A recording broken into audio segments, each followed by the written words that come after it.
Hello friends, చర్ర చర్ర ఎండ పెడుతూ ఉంటే పని నేను చేస్తూ ఉంటే పాటేమో కానీ పైనుంచి కింది గారిపోతుంది.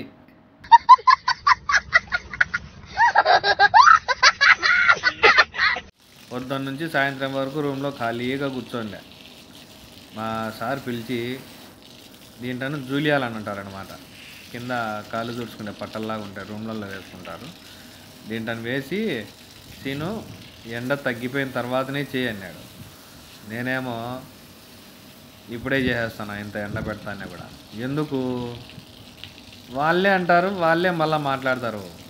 ఏముంది, అధికారం వాళ్ళ చేతిలో ఉండదు కాబట్టి మనం అన్నీ ముందే చేసేసుకొని పోతే సరిపోతుంది. లేదంటే వాటిని మళ్ళీ ఎమర్జెన్సీకి అవసరం ఉండాలని చెప్పి వాళ్ళు తడిగా ఉన్నాయనుకో, నాకు అర్థం కాని భాషలో తిట్టిపోతారు, లేకపోతే అరిచిపోతారు.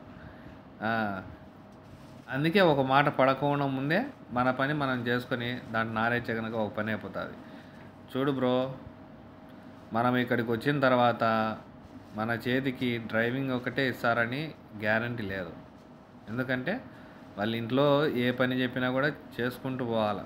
లేదంటే కనుక మామూలుగా ఉండదు సీన్. మళ్ళీ ఇలాంటి పని చెప్తారు, డస్ట్బిన్ క్లీన్ చేయమంటారు. మామ చాలామంది అయితే మన వీడియోలు అయితే చూస్తాను మామ, కానీ సబ్స్క్రైబ్ చేయడంలే. సబ్స్క్రైబ్ చేసుకోండి మామ, ముందు చాలా మంచి కంటెంట్తో వస్తున్నాను నేను. సుఖపురుషులు ఎవరైనా ఉంటే కనుక మేము పర్టికులర్గా వీడికి వచ్చి డ్రైవింగ్ మాత్రమే చేస్తామంటే కనుక రావాకండి, ఇంటికానే ఉండండి. వీడికి వచ్చి ఓన్లీ చక్రం తిప్పుదామంటే కుదరతేడా. ఈ ఎండ చూడు, సాయంత్రము 4 అయితేనే కూడా తలకాయ పగిలిపోతుంది పైనుంచి అయితే. మొత్తానికి చెమట అయితే కారిపోతుంది. నాకైతే రెట్టలావు గస వస్తుంది ఈ జూలియాలు క్లీన్ చేస్తా అంటే. మొత్తానికి అట్ట చేసి ఇటు చేసి ఆ బ్రష్ని అయితే తిరగదింగిన.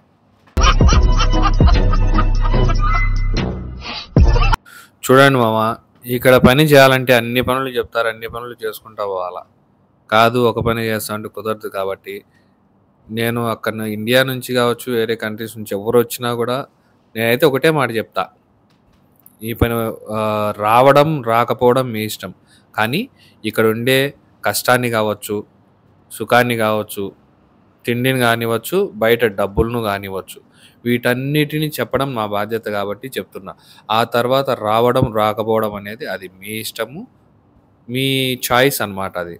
సో నువ్వెందుకు రా, అక్కడ ఫైనాన్స్లో 20K వస్తానే కూడా ఇక్కడికి వచ్చి కష్టపడుతున్నావు అంటే కనుక, అవును అక్కడ వచ్చే డబ్బులు అనేది మనకు నిలబడదు. ఎందుకు, అన్ని ఖర్చులు ఆ 20Kలో నుంచే తీసేయాలి. అదే ఇక్కడైతే రూమ్ ఇచ్చి, ఫుడ్ ఇచ్చి, 35,000 శాలరీ ఇచ్చి, ఇవన్నీ కూడా ఉంటాయన్నమాట. జాగ్రత్త మామ, చూసుకున్నాండి. నాకైతే ఈ పొద్దు సీటు చినిగిపోయింది అనుకోండి. సబ్స్క్రైబ్ చేయండి మా.